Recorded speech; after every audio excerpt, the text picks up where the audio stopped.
Admiral Taemin Kong stood in the center of the Galactic Council chamber and felt nothing.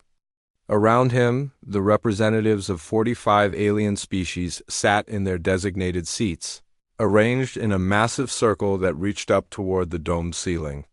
He had stood here many times before. He had given speeches about cooperation and unity. He had shaken appendages and tentacles and claws in friendship. Today he simply waited for them to finish voting. The holographic display showed the numbers clearly. 43 votes in favor, 2 against. 0 abstentions from those present. The Ynnari had simply not shown up to vote at all. The resolution passes, High Arbiter Quillen announced from his elevated platform. His voice carried across the chamber with artificial amplification. Effective immediately, humanity will face economic sanctions, military movement restrictions, and mandatory technology sharing protocols. Human vessels will require council approval before entering designated zones. Human research into dimensional technology will be placed under council oversight. Taemin listened to the words. Each one felt like a stone dropping into still water. The ripples would come later. For now, there was just the Impact. Ambassador Haewon Park sat in the human delegation section behind him. She had not moved during the entire vote. Her hands rested on the table in front of her, perfectly still.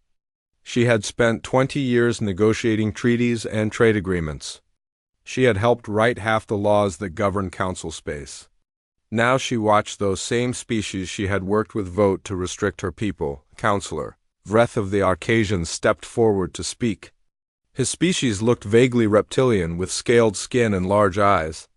Taemin had met Vreth many times. They had never been friends, but they had been professional, civil. This decision was not made lightly, Vreth said, his voice carrying that tone of false regret that politicians used everywhere in the galaxy. But humanity has grown too powerful. Your fleets patrol our borders. Your trade networks dominate commerce. Your technology makes other species dependent. This is not equality. This is dominance through generosity. Taemin almost laughed. Dominance through generosity. That was a new phrase. He wondered if Vreth had made it up himself or if some speechwriter had crafted it for him. We do not seek to punish humanity, Vreth continued. We seek balance. We seek fairness for all council members. Balance, fairness. Taemin remembered the Cascade event 15 years ago. A chain reaction of stellar phenomena that had threatened to destroy the Arcasian home system. Human scientists had worked for 18 months straight to build the containment network. 63 humans had died when one of the stations failed. The Arcasian government had sent formal thanks and then apparently forgot about it.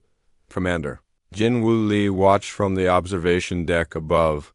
He was not officially part of the delegation, but Taemin had asked him to attend. Jin-Woo commanded the Human Defense Coalition, the military arm of humanity's council participation.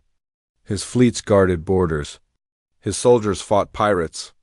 His engineers built the defensive stations that protected dozens of worlds. He had already received his orders from Earth. They had come through encrypted channels 6 hours ago, before the vote had even finished. Earth's leadership had known which way this would go. They had prepared. The message was simple enough that Jin-Woo had memorized it. Begin protocol exodus. No hostility. No explanations. Complete withdrawal from all council operations. Effective immediately. High Arbiter Quillen was speaking again. Does the human delegation wish to make a statement? Taemin stepped forward. The chamber fell silent. Species that had been whispering to each other stopped. Everyone wanted to hear what humanity would say. Would they protest? Would they threaten? Would they plead? We understand, Taemin said. His voice was calm and clear. Humanity will comply with the Council's decision. We will begin immediate implementation of all restrictions and requirements. That was all. He turned and walked back to his seat. The silence in the chamber grew heavier. Several counselors shifted in their seats. This was not the response they had expected. Haewon gathered her documents without hurry. She had been a council ambassador for 2 decades. She knew every corridor of this station. She knew which species preferred morning meetings and which ones negotiated better over meals. She knew the names of the support staff who actually made things work behind the scenes. She had built relationships that she thought mattered. The Quelix representative approached her as she prepared to leave. The Quelix were small, furry beings with large ears. Their homeworld had suffered a plague 8 years ago that killed millions.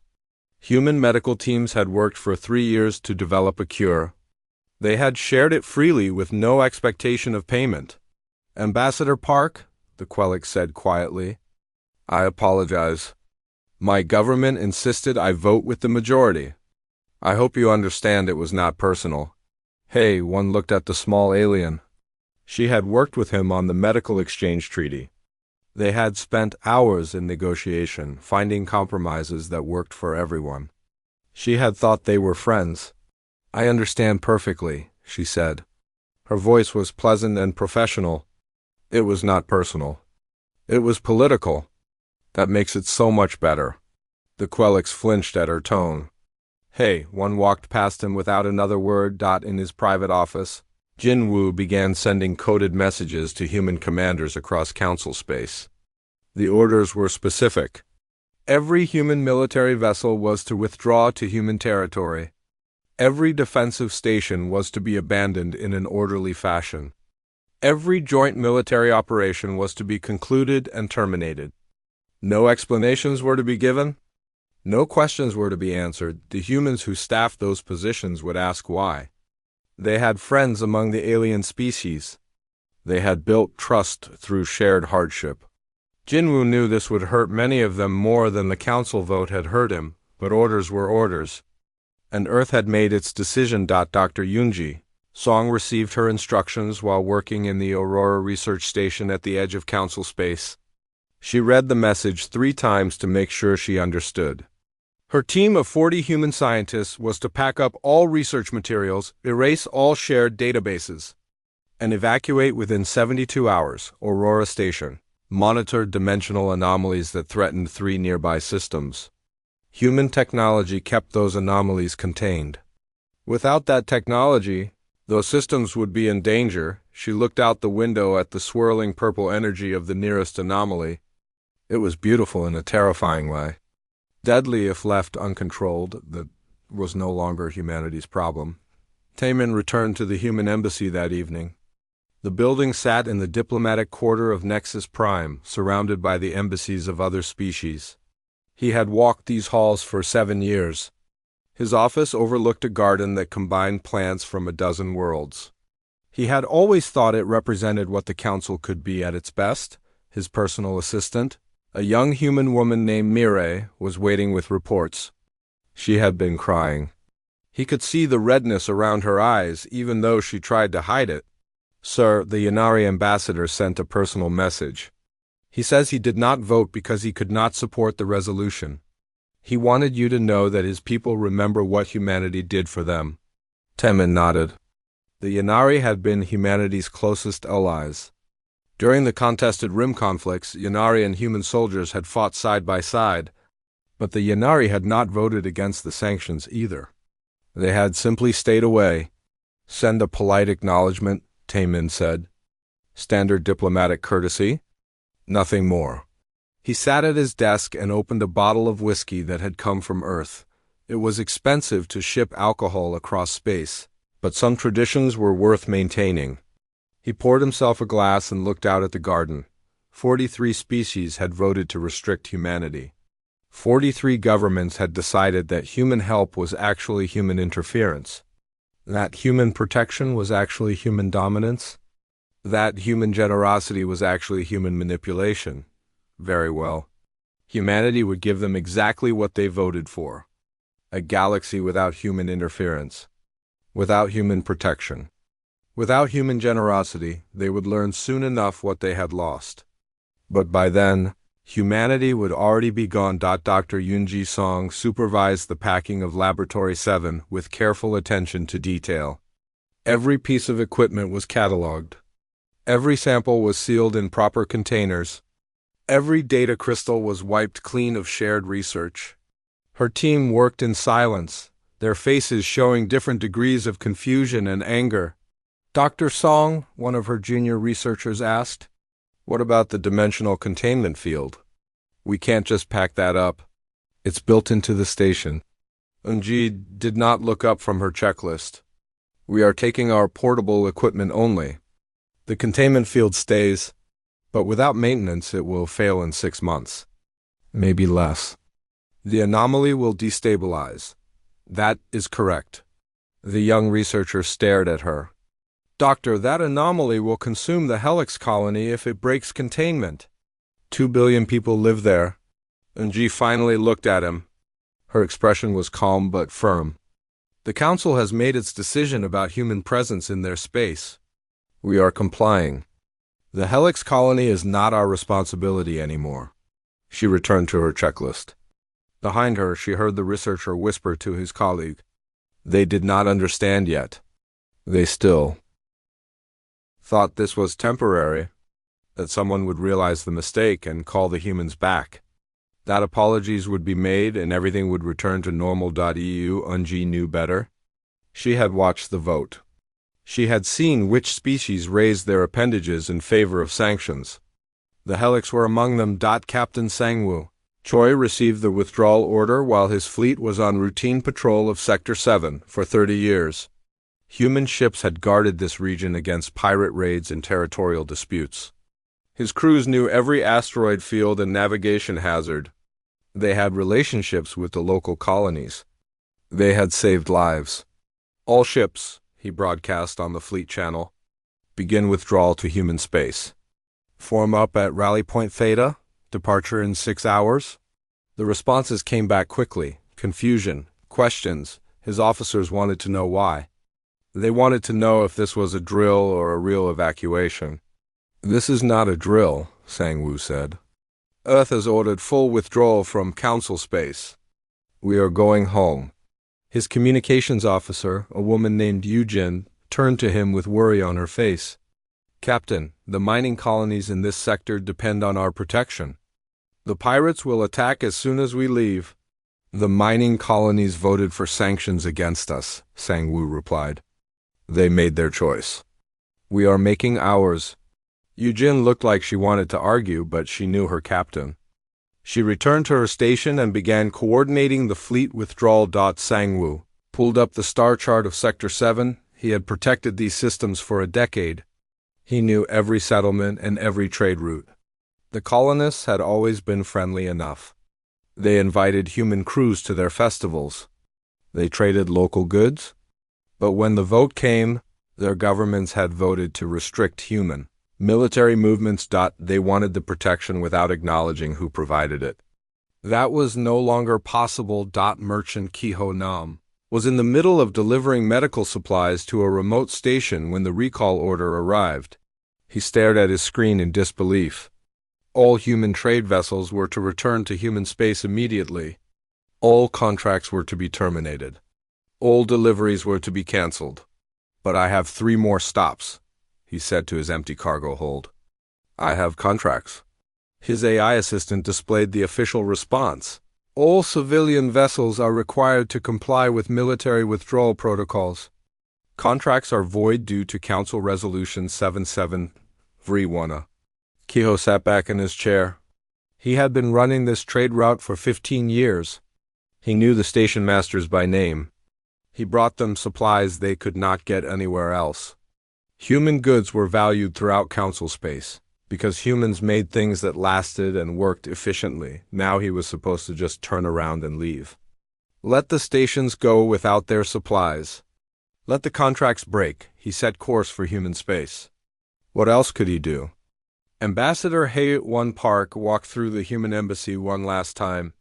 The staff had already packed most of the important documents. The cultural artifacts had been crated for shipment. The walls showed pale squares where paintings had hung for years. She stopped in the main conference room.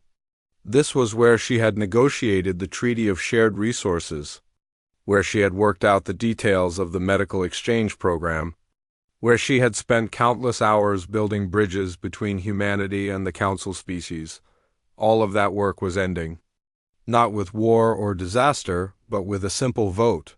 Her assistant brought her the final inventory report. Everything was accounted for. The embassy would be empty by tomorrow. Ambassador, the assistant said quietly. Counselor Vreth is here. He is requesting a meeting. HFY considered refusing, but that would be unprofessional. Send him in. Vreth entered the conference room with his usual confident stride. But HFY noticed he seemed less certain than usual. Good. Ambassador Park, Vreth began. I wanted to speak with you before you departed, to explain the Council's position. There is nothing to explain, HFY said. The vote was clear. Humanity understands the Council's wishes. We do not wish for humanity to withdraw completely, Vreth said. The sanctions were meant to create balance, not to drive you away. HFY looked at him with cold eyes. You sanctioned our economy. You restricted our military. You demanded access to our research. What did you think would happen? Did you expect us to stay and accept humiliation? It was not meant as humiliation, Vreth protested. What was it meant as, then? HFY asked. Gratitude for the humans who died saving your homeworld. Appreciation for the technology we shared freely? Recognition for the borders we guarded while you built your economy. Vreth had no answer. We are leaving, HFY continued. Not because you forced us out, but because we have finally understood that our help is not wanted. You called our generosity dominance. You called our protection interference. Very well. You will have neither anymore. She walked past him toward the door. Vreth called after her. Ambassador, please. We can negotiate new terms. HFY stopped but did not turn around. Counselor Vreth, do you know what the first rule of negotiation is? Both sides must want something from each other. You wanted us to be smaller, to be weaker, to be less influential. You have that now. We want nothing from you. She left the conference room. Vreth stood alone among the empty walls. Throughout council space, the pattern repeated. Human research teams packed up and departed from joint facilities. Human doctors left medical stations. Human engineers abandoned infrastructure projects. Human teachers withdrew from educational exchanges. Human diplomats closed their offices. They did not make announcements. They did not send angry messages. They simply left, the council species noticed slowly. A trade ship did not arrive on schedule. A patrol fleet was missing from its usual route. A research station stopped responding to communications. At first, individual governments assumed it was temporary. A reorganization. A scheduling issue, then the pattern became clear. Humanity was leaving. All of it. All at once, High Arbiter Quillen received reports from across council space. Human withdrawals from 40 systems. Empty embassies on 20 stations. Terminated contracts in every major trade hub. He read the reports with growing concern. He sent a message to the Human Diplomatic Office on Earth, a formal inquiry asking for clarification about the extent of the withdrawal. The response came back within hours. Humanity is complying with Council Resolution 7731. All human activities that could be considered economic dominance, military interference, or technological control are being terminated. We appreciate the Council's patience during this transition period. The message was polite, professional, completely unhelpful. Quillen tried to contact Admiral Taemin directly. The message bounced back. Taemin's official council communication address had been deactivated. He tried. Ambassador Park, same result. Humanity was not just withdrawing their ships and people. They were cutting off communication. They were severing ties completely. Quillen called an emergency council session. Only 30 representatives showed up. The rest were dealing with crises in their own territories. Missing trade ships, undefended borders, failed infrastructure. We must reach out to humanity, Quillen said. Open negotiations. Offer concessions. We offered them nothing but restrictions, our counselor replied. What exactly do we have to negotiate with? That question hung in the air. The council had spent decades receiving human help, human protection, human innovation. They had never thought about what they gave in return because humanity had never asked for anything. Now humanity was gone. And the council was realizing that the relationship had been far more one-sided than they had understood. Commander Jin Woo Lee stood on the bridge of his flagship as it crossed from council space into human territory. Behind him, 147 human vessels followed in formation. Defense fleets, support ships, medical frigates, research vessels, all of them coming home. His communications officer reported in. Sir, we are receiving distress calls from multiple council colonies. They are requesting assistance. Are any of those colonies in human space? Jinwoo asked. No, sir. Then they are not our concern. Do not respond. The officer hesitated, then followed orders. Jinwoo knew how his people felt. Many of them had friends in council space. They had fought alongside alien soldiers, saved alien civilians, built trust through shared hardship, but trust worked both ways. And the council had broken it. The fleet crossed into human territory and began dispersing to their new assignments. Defending human borders, protecting human colonies. Serving human interests, the council would have to learn to defend itself. Humanity was done doing it for them. The first crisis hit 6 months after the human withdrawal. The Scourge broke through its containment zone in the Outer Rim. The Scourge was not a species or an empire. It was a phenomenon, a type of aggressive nanomachine swarm that consumed technology and replicated itself. No one knew where it came from originally. It had been a threat for over a century. Human rapid response teams had kept it contained in designated quarantine zones for the last 40 years. Now those teams were gone. The Scourge spread through the Kelter system in 3 weeks. It consumed 6 industrial stations and 14 mining colonies. The Kelter Defense Force tried to stop it with conventional weapons. That was a mistake. The Scourge absorbed their ships and used the raw materials to make more of itself. By the time the Council organized a response fleet, the Scourge had grown too large to contain. It jumped to the neighboring Praxis system, then to Helen, then to Vortex. High Arbiter Quiln stood in the emergency command center and watched the holographic display show system after system falling to the gray tide. Red indicators spread across the map like a disease. Where are our containment specialists? He demanded. We do not have any, an aide replied. The humans were our containment specialists. Our species focused on different technologies. Then contact the humans. Offer them whatever they want. We need their help. The aide looked uncomfortable. We have been sending requests for assistance for 2 months, High Arbiter. They have not responded to any of them. Quill felt cold. Not one? We receive automated replies thanking us for our message and informing us that humanity is not currently engaged in council operations. Try again. Send a personal message from me. Explain the severity of the situation. The aide nodded and left. Quill knew it was pointless. The humans were not ignoring the messages because they had not received them. They were ignoring them because they chose to. The Scourge continued spreading. Council fleets threw themselves at it and were consumed. Scientists tried to develop countermeasures, but lacked the fundamental understanding that human researchers had built over decades. Entire populations evacuated their worlds ahead of the advancing swarm. By month 9, the Scourge had consumed 23 systems. The death toll was in the billions. Dr. Yoonji Song read the reports about the dimensional anomaly at Aurora Station from her new laboratory on Earth. The containment field had failed exactly when she had predicted.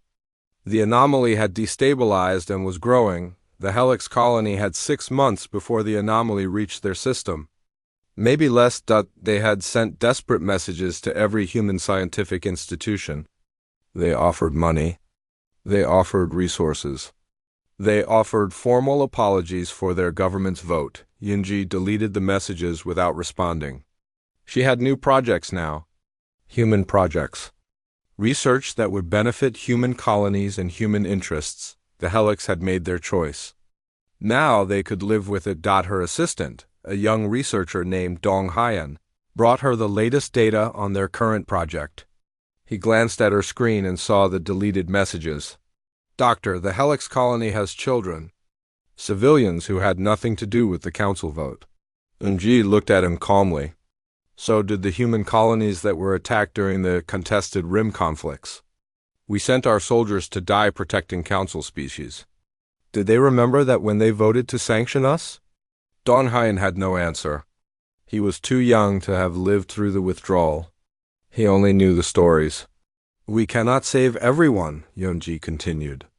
We learned that the hard way. Now we focus on saving our own people. That is not cruelty. That is wisdom. The economic collapse spread more slowly than the scourge but touched more systems. Human trade networks had been the backbone of council commerce for decades. Humans had built the logistics systems. Humans had maintained the trade routes. Humans had provided the standardized containers and shipping protocols that made interspecies commerce efficient when the humans left. Those systems did not immediately fail, but they began to degrade. Ships arrived at the wrong stations. Cargo manifests did not match deliveries. Payment systems broke down because the human financial networks were no longer accessible. Individual species tried to build replacement systems, but they had different technical standards, different business practices, different ideas about how trade should work. Within a year, commerce between council species had dropped by 60%. Within 18 months, famines began on outer colonies that depended on food imports. Administrator Bio Rahan had managed the largest human trade coordination office in council space. She now worked for a human corporation that served only human colonies. She saw the requests for help from council systems. Desperate offers to pay premium rates for human logistics services. She did not respond to those requests. Her company had a policy now. Human services for human customers only. It was not vindictive. It was simply practical. Humanity had learned that building dependencies created resentment. Better to let each species stand on its own. The pirate clans had always existed on the edges of council space. Small groups raiding remote colonies and poorly defended trade routes. They had never been a serious threat because human patrol fleets kept them contained. Captain Sang-Woo Choi read the intelligence reports about pirate activity from his office on Mars. The clans had grown bold. They were raiding core council worlds now. Systems that had not seen pirate attacks in 30 years. The Arcasian homeworld had been hit 3 times in the last month. Councillor Vreth himself had sent a personal message to Sang-Woo begging for assistance. Sang-Woo had not replied. He commanded human defense forces now. His responsibility was protecting human colonies. The Arcasians would have to protect themselves. He knew that seemed cold. But he remembered watching the vote. He remembered seeing the Arcasian delegation raise their hands in favor of restricting human military movements. They had called human protection interference. Now they could experience what non-interference looked like. Sub-Commander Thelix of the Yunari Defense Force visited human space on an unofficial diplomatic mission. The Yunari had been humanity's closest allies. They had not voted for the sanctions. They had simply abstained by not attending the vote. He met with Commander Jinwoo Lee in a private office at Luna Station. They had fought together during the contested rim conflicts. They had trusted each other with their lives. Jinwoo, Thelix said, the council is collapsing. The scourge is consuming systems. Pirates are raiding core worlds. Trade has broken down. We need help. Jinwoo poured tea for both of them. A gesture of hospitality but not warmth. The council made its decision, Thelix. They do not want human interference. You know that was political theater. Species posturing. It was not meant to destroy everything we built together. What was it meant to do then? Jinwoo asked. Make us feel small? Put us in our place? Remind us that we were only useful, not equal. Thelix could not answer that. Your people did not vote against us, Jinwoo continued. I remember that. But you did not vote for us either. You stayed away because supporting us was politically inconvenient. You chose neutrality. We chose not to participate in an unjust vote, Thelix protested. You chose to protect yourselves while letting others attack us, Jinwoo corrected. That is not neutrality. That is cowardice. The word hung between them. Thelix had fought in 12 battles. He had commanded fleets and led soldiers into danger. No one had ever called him a coward before. We thought you would understand, Thelix said quietly. We do understand, Jinwoo replied. We understand perfectly. When we needed allies, you were concerned about political relationships. Now, you need allies, and we are concerned about human interests. The lesson works both ways.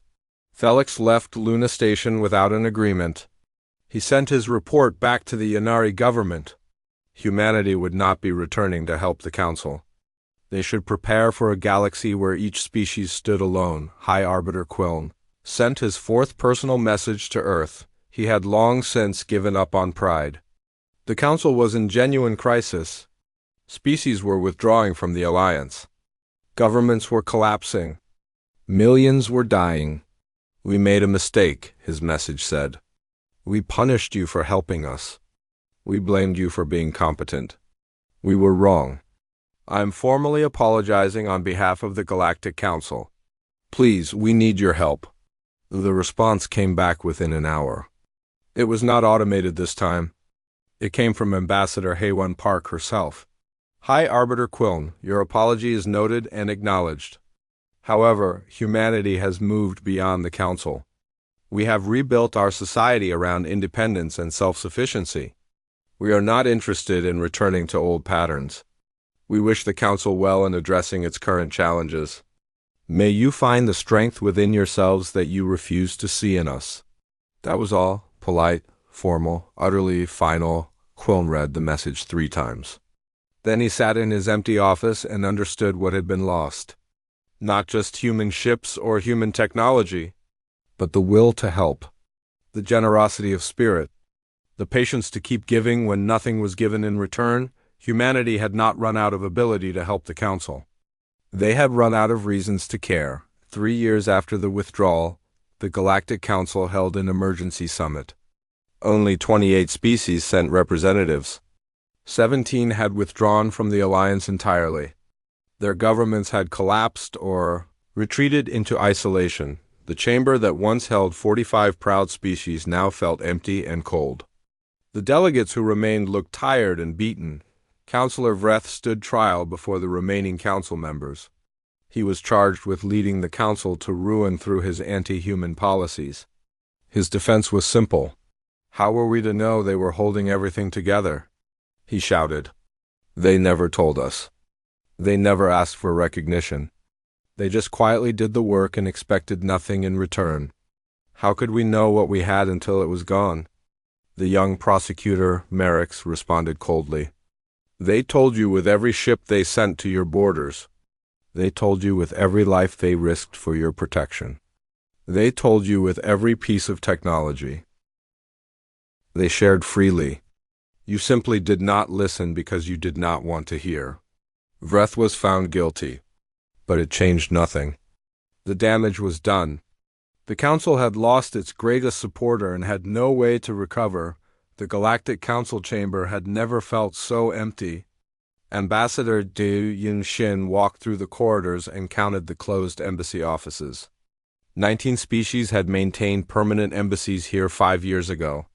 Now only 7 remained active. She was humanity's new observer to the Council. Not a voting member? Not even an ambassador in the traditional sense. Just an observer. Someone to maintain minimal diplomatic contact and report. Back to Earth about Council affairs, Yun was young for a diplomatic posting. Only 32 years old. She had been chosen specifically because she had no emotional attachment to the Council. She had been a teenager when humanity withdrew. She remembered the anger and betrayal that her parents' generation had felt, but she had not lived through it herself. To her, the Council was just another political entity. Neither friend nor enemy. Just a foreign power that humanity maintained formal relations with. High Arbiter Quiln met her in his private office. He had aged badly in the 3 years since she had last seen him. His scales had dulled. His eyes looked tired. He moved like every step hurt. "Observer Shin," he greeted her formally. "Thank you for agreeing to meet." "Of course, High Arbiter," Yoon replied. Her tone was perfectly professional. Pleasant, but not warm. "How can humanity assist you today?" Quillen gestured to a seat. They sat across from each other with a small table between them. On the table was a datapad. "The Council has voted on a new resolution," Quillen said. "We would like to formally present it to humanity." Yoon picked up the datapad and began reading. Her expression did not change as she scrolled through the document. It was lengthy, detailed, carefully worded. The resolution repealed all previous sanctions against humanity. It offered humanity a permanent seat on the Council Security Committee. It granted human ships unrestricted movement through Council space. It provided tax exemptions for human trade vessels. It even offered humanity a share of Council resource allocations. It was everything the Council had refused to give 5 years ago. "And more. This is very generous," Yoon said carefully. "We are hoping humanity will consider rejoining the Council," Quillen said, "as a full member, with enhanced privileges. We recognize the mistakes that were made. We want to make amends." Yoon set down the datapad. "High Arbiter, may I speak frankly?" "Please do." "This resolution is not about making amends. It is about desperation. The Council is collapsing and you need someone to save it. You need human fleets to fight the scourge, human engineers to fix your infrastructure, human traders to restart your economy. You need us to come back and solve your problems."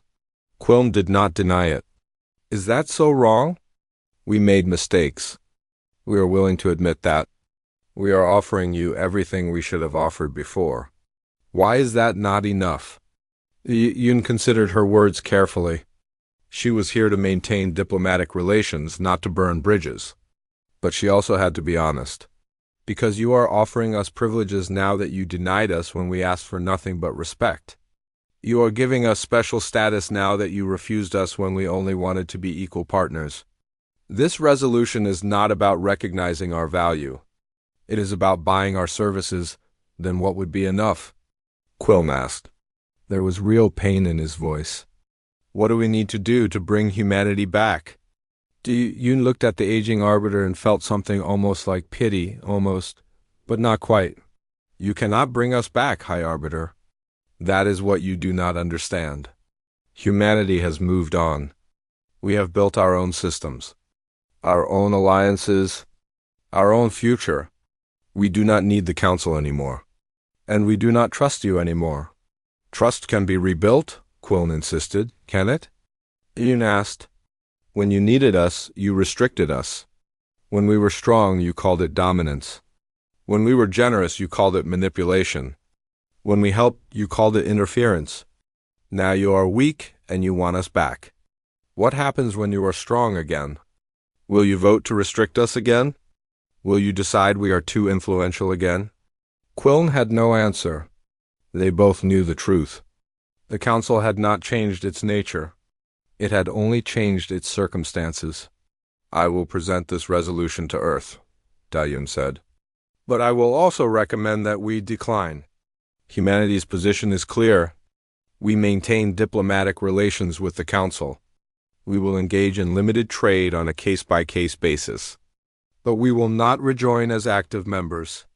We will not send our fleets to your borders or our scientists to your problems. You would let billions die?" Quillen asked quietly. Yoon met his eyes without flinching. "You voted to let us stand alone? We are simply returning the favor. That is not cruelty. That is equality." The formal presentation of the resolution happened 2 weeks later. The Council chamber was prepared as if for a great occasion. The remaining 28 member species sent their representatives. Media from across Council space broadcast the event. They had built this into a moment of hope, a chance for reconciliation.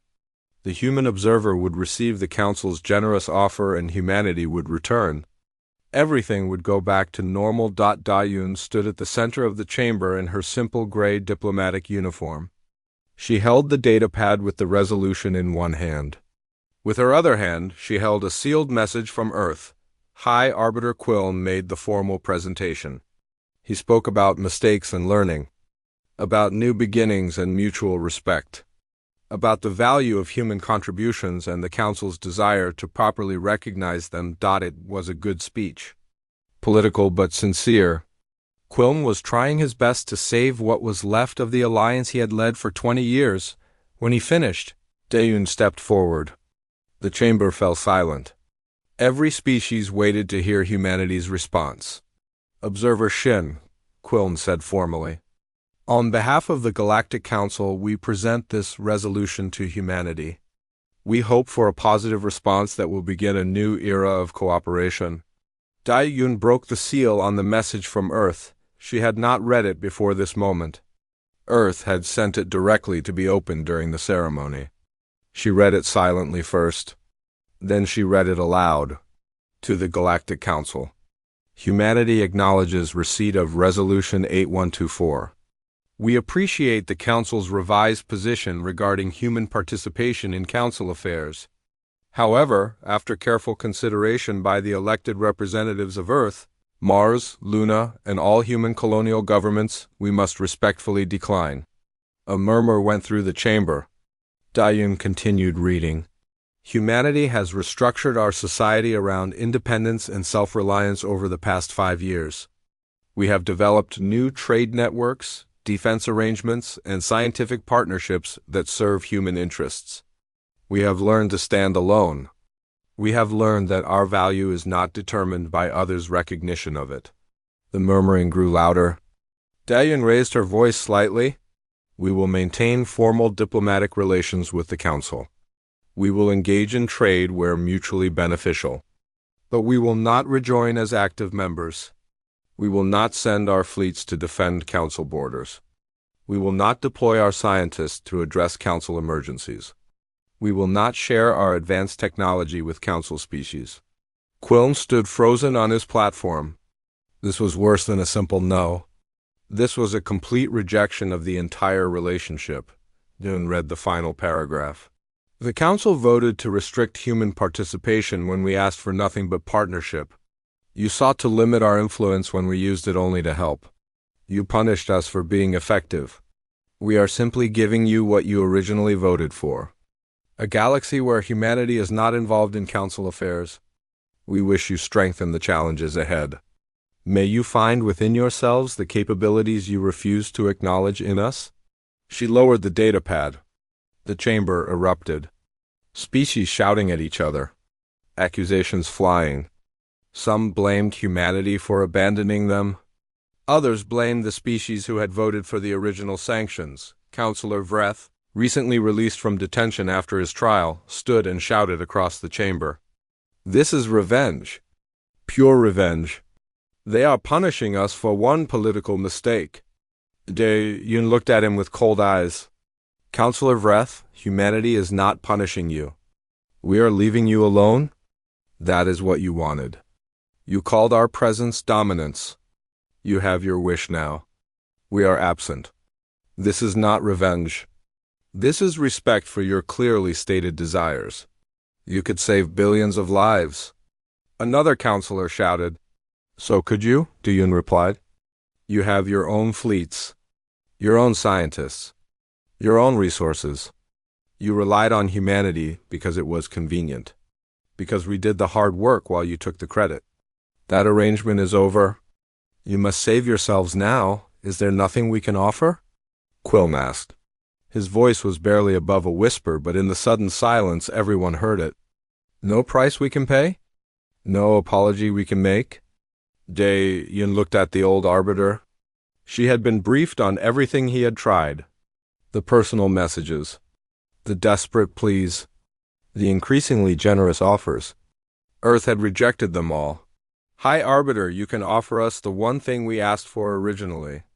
Leave us alone. Stop asking us to solve your problems. Stop expecting us to sacrifice for species who vote against us. Accept that humanity is no longer part of your alliance and will not be returning. She turned to leave. Quilm called after her. Observer Shin, please, I'm asking personally, not as High Arbiter. as someone who has dedicated his life to this council, is there truly no way forward? Diane stopped. She considered lying, offering false hope. That would be the diplomatic thing to do. But humanity had moved beyond that kind of diplomacy. There is a way forward, High Arbiter, but not the one you want. The Council must learn to function without humanity. You must develop your own solutions. Build your own strength. Stop expecting others to carry you. Maybe in a generation or two, when new leaders rise who did not live through the sanctions, we can build something new. But the old relationship is dead.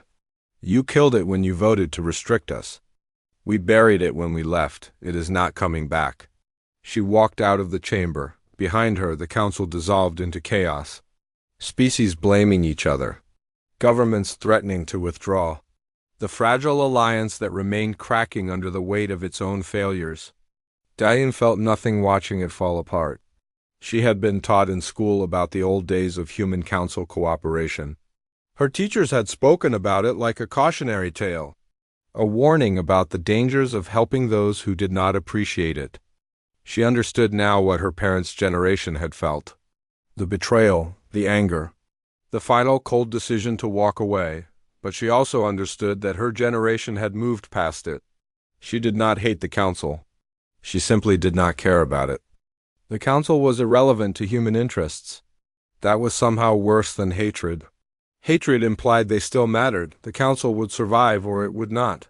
Either way, it was no longer humanity's concern. Captain Mir Yun checked her sensor displays as her patrol ship moved along the outer boundary of human space. She was 26 years old and had never known a galaxy where humans worked with the council. To her generation, the council was just another foreign power, weak, divided, irrelevant. Her ship was new, built with technology that had advanced rapidly in the 10 years since humanity stopped sharing research with other species. It was faster than anything the council could field. Better armed, more efficient. Human engineers had focused on human needs and the results showed. Captain, her sensor officer reported. We have a distress signal. Council vessel. Looks like a refugee transport. They are being pursued by pirates. Mireille pulled up the tactical display. The council ship was old and slow. It carried about 3,000 beings according to the signature. The pirate ships were moving in for an attack. Position? She asked. They are in council space, about 2 light hours from the human border. Mireille considered. The ship was in council territory. Not her problem, not her jurisdiction. The rules were clear. Human forces operated in human space only. Log the contact, she ordered. Continue patrol? Captain, they will die if we do not help them. Mireille looked at her young sensor officer. He was fresh from academy. Probably still believed in the old stories about humans as heroes and protectors. He would learn. They are in council space, she explained patiently. That means they are the council's responsibility. If we cross the border to help every ship in trouble, we might as well rejoin the council. That decision has been made. We stay in our space, they manage theirs. The sensor officer looked unhappy but returned to his station. Mireille watched the display as the pirate ships closed on the transport. She felt nothing. These were not her people. Not her responsibility. 10 years ago, a human captain would have crossed that border without thinking, would have driven off the pirates and escorted the refugees to safety, would have risked a ship and crew for strangers. That captain would have been following orders from a government that believed in helping others. Mireille followed orders from a government that believed in helping humans. The change was complete. The distress signal faded from her display as her ship moved away. Someone else's problem now. Hyun-Sik Park reviewed the trade contracts on his desk. He ran a small trading company that operated between human space and a few council worlds. The business was profitable but difficult. Council species had limited resources to trade. They paid premium rates for human goods, but they could not afford much. His mother had been Ambassador Haya-1 Park. She had retired 5 years ago, and now lived quietly on Mars. Hansik had grown up in the council embassy. He remembered the diplomatic parties and the alien friends and the feeling that humanity, was part of something larger. He also remembered the day his mother came home after the sanctions vote. She had not cried. She had just sat in silence for hours.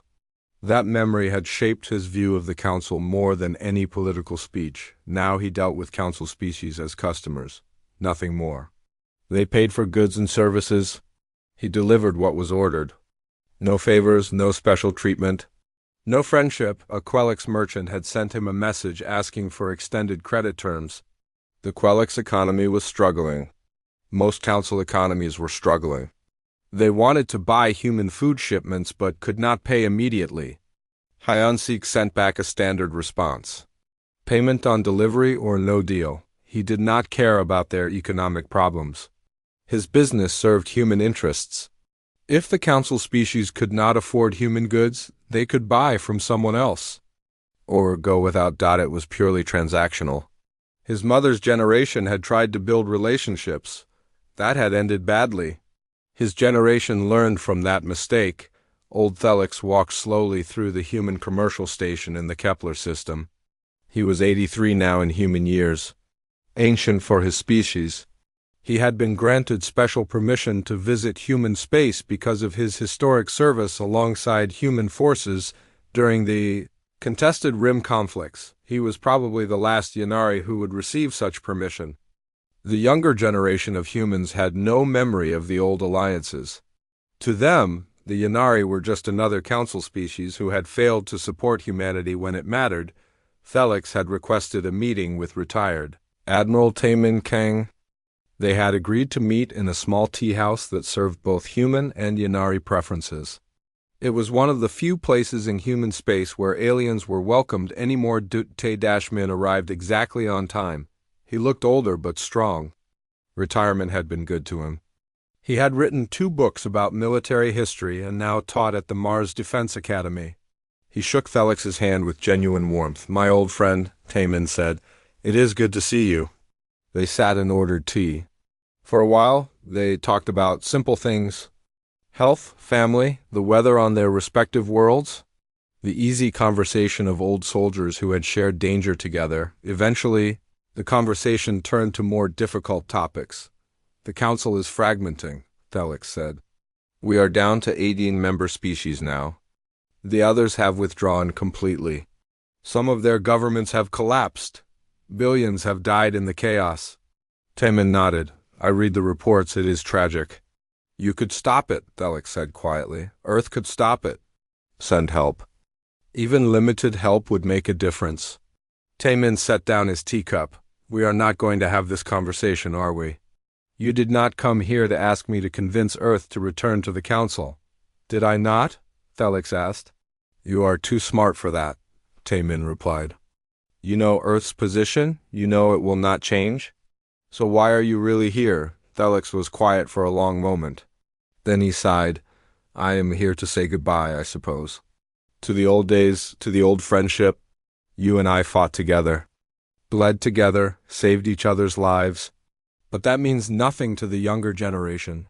To them, I am just another alien, another council member, another reminder of betrayal." "That is not entirely fair," Taemin said gently.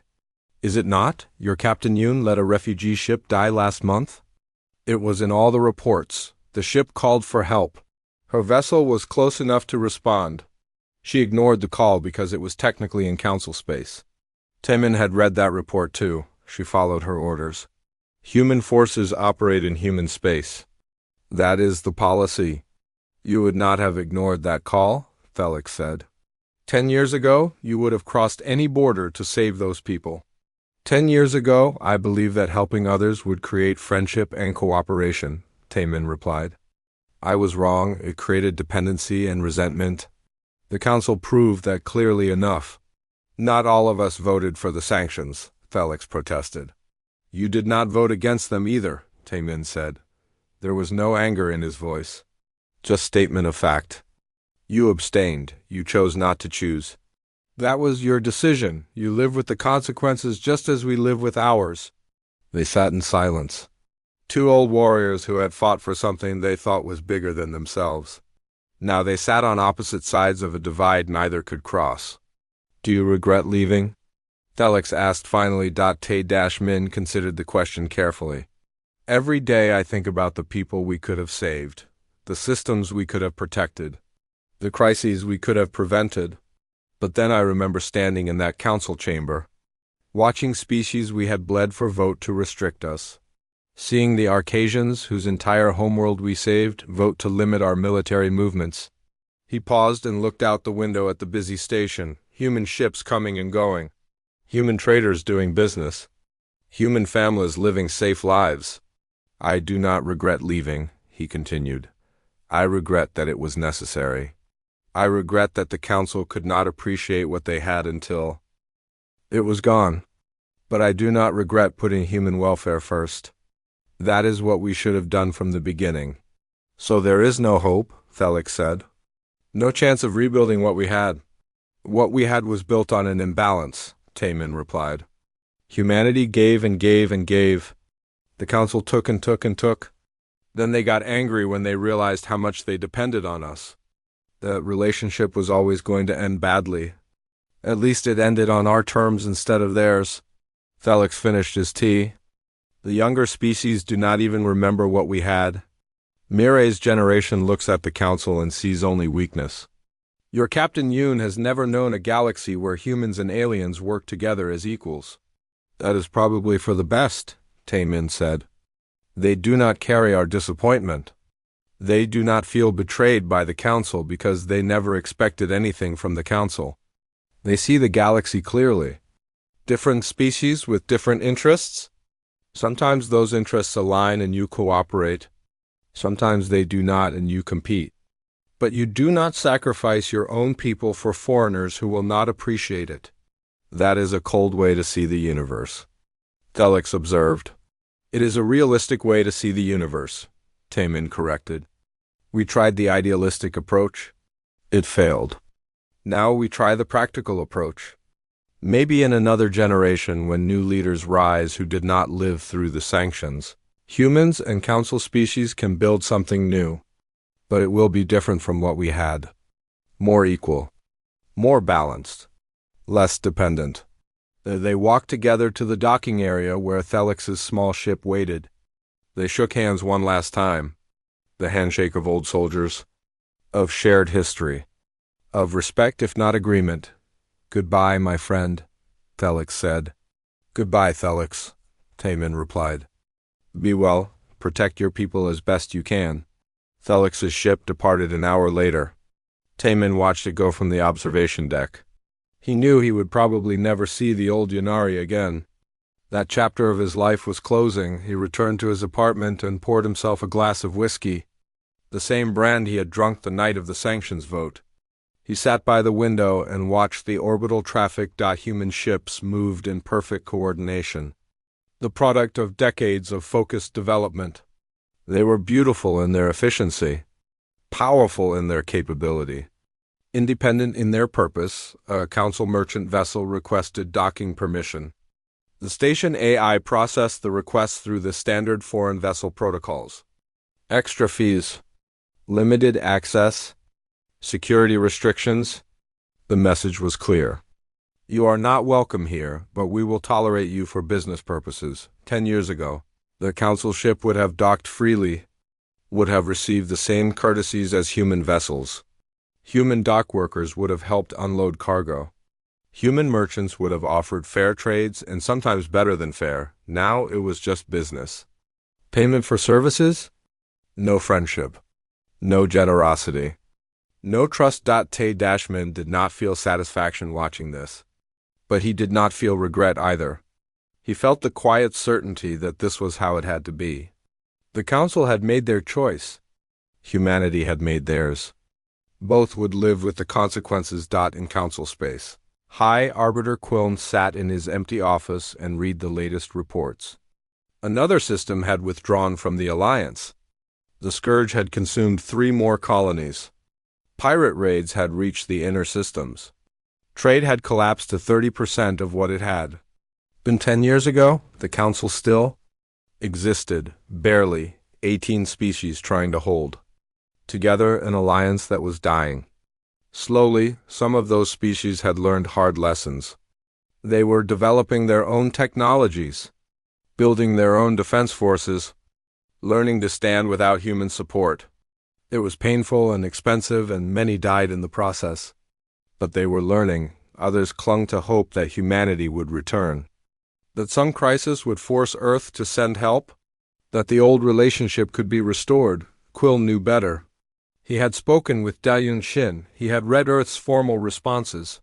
He understood what humanity had become. They had not become cruel or vindictive. They had become indifferent.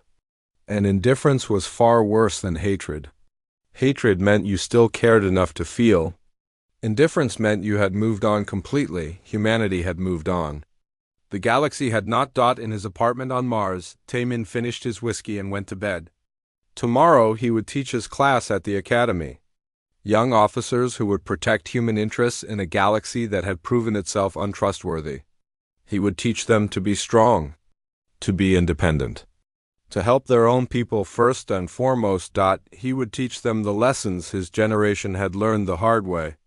That generosity without appreciation becomes resentment. That helping others at your own expense creates dependency, not friendship. That sometimes walking away is the strongest thing you can do. The old admiral closed his eyes.